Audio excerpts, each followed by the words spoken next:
दोस्तों, अफ़गानिस्तान पर तालिबान शासन के बाद पहली बार 5 साल 4 से 5 साल बाद तालिबान के विदेश मंत्री भारत पहुंचे।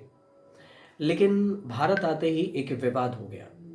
विवाद ये हुआ कि आखिर जो विदेश मंत्री हैं उन्होंने अपने प्रेस कॉन्फ्रेंस में जो महिला पत्रकार है उसके एंट्री से मनाही कर दी। हालांकि ये सिर्फ आरोप लगा। आरोप ये लगा कि विदेश जो तालिबान के विदेश मंत्री हैं उन्होंने महिला पत्रकार की एंट्री बैन करवा दी।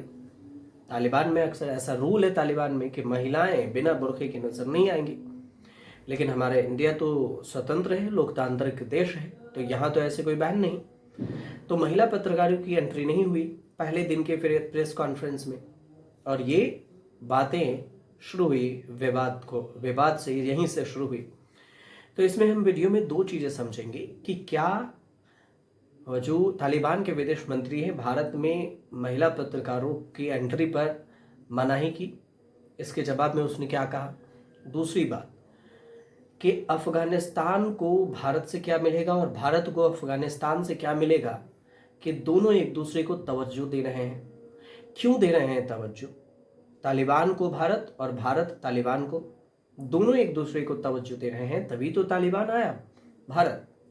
तो फिर तालिबानी नेता है तो इससे क्या फ़ायदा होगा? इसी दो सवालों को समझेंगे इसमें आसान भाषा में। उम्मीद करते हैं कि आपको ये समझ में आएगी। सबसे पहला, प्रेस कॉन्फ्रेंस जब हुआ, महिला पत्रकार वाली बात आपको बताते हैं। जब दूसरे दिन प्रेस कॉन्फ्रेंस हुआ तो तालिबान के जो विदेश मंत्री हैं उन्होंने पल्ला झाड़ लिया।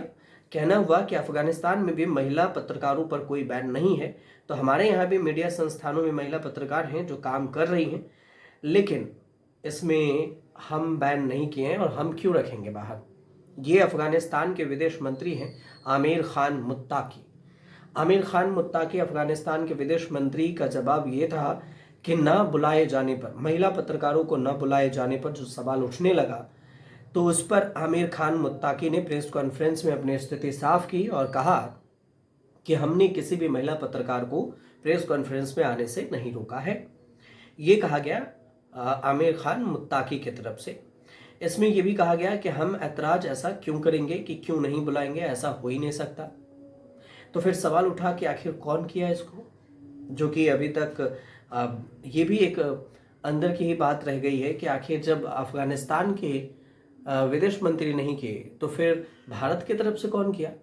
अगर वो प्रेस कॉन्फ्रेंस में जवाब दे रहा है तो कौन किया? हालांकि ये बात अभी दबी जुबान पे ही चल रही है मीडिया में तमाम तरह से। अब दूसरे सवाल को हम थोड़ा विस्तार से समझते हैं। दूसरा सवाल ये कि भारत और तालिबान, अफगानिस्तान जो है वो क्यों एक दूसरे को तवज्जो दे रहा है। यहाँ पर अगर आप राजनीति से नहीं हैं या फिर आपको नहीं नॉलेज हो तो थोड़ा ये समझ लीजिए कि तालिबान कहें या अफगानिस्तान, आप उसको अफगानिस्तान समझिए। अफगानिस्तान पर तालिबान का कब्जा है, तो तालिबान अपना तालिबानी शासन अभी चला रहा है, 4 से 5 साल के करीब में हुए होंगे। तो अफगानिस्तान तालिबान दोनों हम एक को ही लेके चलते हैं, एक ही मानते हैं। तो भारत इतनी तवज्जो क्यों दे रहा है अफगानिस्तान को? क्या इससे हासिल क्या होगा? तो इसे समझने के लिए सबसे बड़ी बात यह है कि आमिर खान मुत्ताकी जो है अफगानिस्तान का विदेश मंत्री, संयुक्त राष्ट्र सुरक्षा परिषद की जो प्रतिबंधित है आतंकवादियों के लिस्ट में जो तालिबान शामिल है, भारत इसमें अभी तक देश के लिए मान्यता प्राप्त में तालिबान को हामी ही नहीं भरी है। जब तक देश भारत हामी न भरे तो ऐसा नहीं है कि वो भी बनेगा ही नहीं, देश में शामिल ही नहीं होगा। अब इसी में जो विदेश मंत्री एस जयशंकर और राष्ट्रीय जो सुरक्षा सलाहकार हैं अजीत डोभाल, दोनों के साथ उच्च स्तरीय बैठक हुई। ये बैठक हुई थी, जयशंकर ने इसी बैठक में काबुल में भारत के टेक्निकल मिशन को दूतावास में बदलने की घोषणा की है। अगस्त 2021 में भी तालिबान के आने के बाद जो भारत ने काबुल में अपना दूतावास बंद कर दिया था, लेकिन बाद में आमिर खान मुत्ताकी और जो तालिबान के जो विदेश मंत्री हैं इन सब का कहना हुआ कि भारत से हमारा कोई दुश्मनी नहीं है, भारत अपना दूतावास चालू रखिए और हम इसे पूरी सुरक्षा की गारंटी देते हैं। तो ये भी बात थी।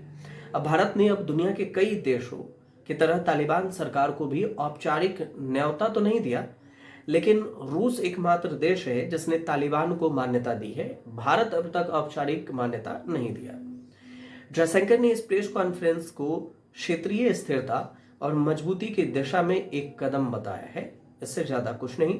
वहीं आमिर खान मुत्तकी ने भारत को करीबी मित्र कहा और भारतीय कंपनियों को अफगानिस्तान आने का न्योता भी दिया।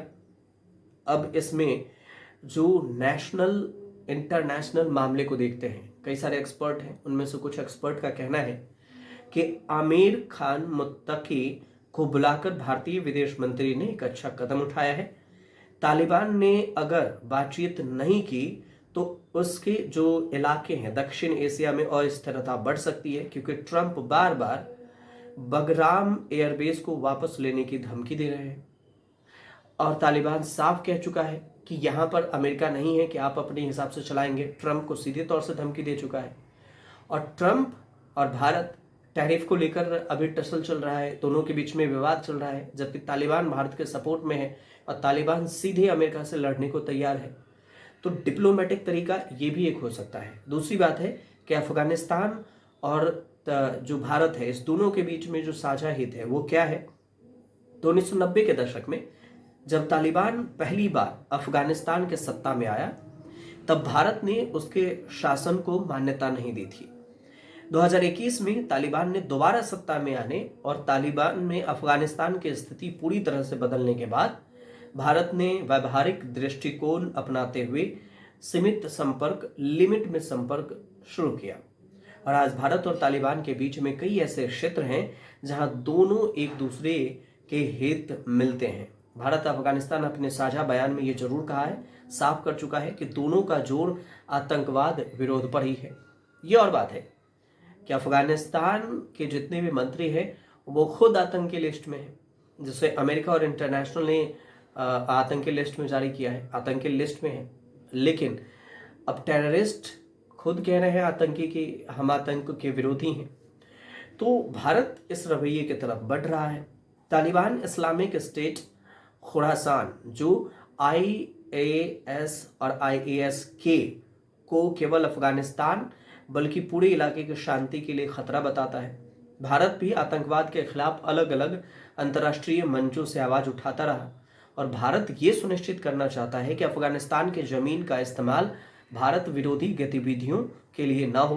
तालिबान भी अपनी सत्ता को स्थिर करने के लिए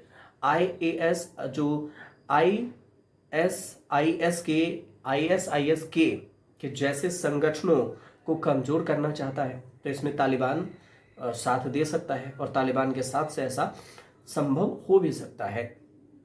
हालांकि ये भी है कि कई अफगानिस्तान के कई लोग हैं जो भारत और तालिबान की बढ़ती करीबी से बहुत खुश नहीं हैं, क्योंकि अफगानिस्तान के कई हैं, जैसे अफगानिस्तान के पत्रकार हैं, वो कह रहे हैं, जो हबीब खान ने एक पे पोस्ट किया है, लिखा है कि एक अफगान होने के नाते मैं भारत की प्रशंसा करता हूं क्योंकि भारत ने यहाँ कई काम किए हैं, सलमा बांध बनाया, संसद, रोड भारत ने बनवाए, लेकिन भारत तालिबान के साथ जिस तरह से चीजें सामान्य कर रहा है उसे देखते हुए ठगा हुआ महसूस कर रहा हूं। तालिबान के साथ नहीं करना चाहिए था, अफगानिस्तान होता तो ठीक था, लेकिन अब तो अफगानिस्तान के जगह पर तालिबान है। तो तालिबान एक अवैध शासन है जिसने हमारे देश पर कब्जा कर लिया है और इसे रोकना चाहिए। ये अफगानिस्तान के जो पत्रकार हैं वो कह रहे हैं। हबीब खान ने एक और पोस्ट किया है जिसमें लिखा कि भारतीय पाकिस्तान से नफरत करते हैं, लेकिन अफगान कहीं ज़्यादा नफरत करते हैं पाकिस्तान से।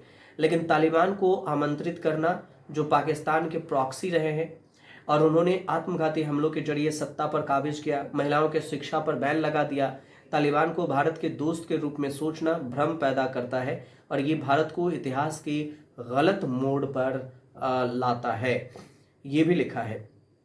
अब तालिबान के जो शासन है, अफगानिस्तान पर कब्जा किए हुए 4 साल हो गया है।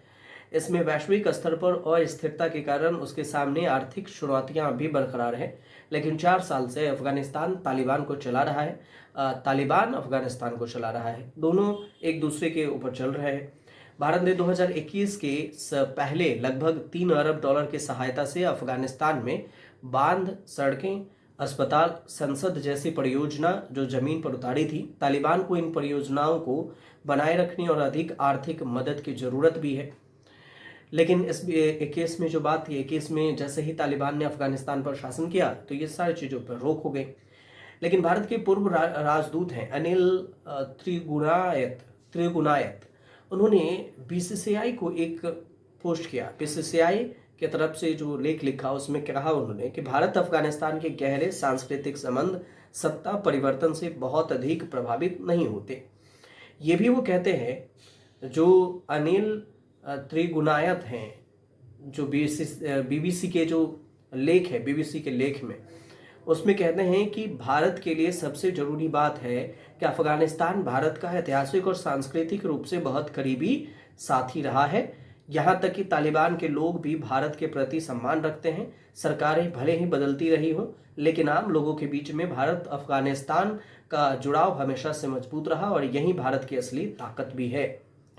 तो इसमें यह भी देखिए, दूसरी तरफ यह है कि चीन की जो बेल्ट एंड रोड इनिशिएटिव है, इस पर भी अफगानिस्तान पैर पसारने की सोच रहा है। तो भारत नहीं चाहता कि अफगानिस्तान पूरी तरह से चीन या पाकिस्तान के प्रभाव में आ जाए, इसलिए भारत को कदम उठाना भी जरूरी है, डिप्लोमेटिक तरीके से भी है। तो इसी वजह से भारत को तालिबान को बुलाना एक तरह मजबूरी भी है, और मजबूरी इस बात से भी है कि अगर भारत नहीं बुलाया तो चीन तैयार है, पाकिस्तान तैयार है, दोनों को फायदा हो सकता है। इस वजह से ऐसा हुआ है। हालांकि कहानी कुछ और भी है, लेकिन फिलहाल जो कहानी थी मोटे तौर पे वो हमने आपको समझाने की कोशिश की। अगर आए तो हमारे चैनल से जुड़िए, सब्सक्राइब कीजिए, शेयर कीजिए, कमेंट जरूर कीजिएगा।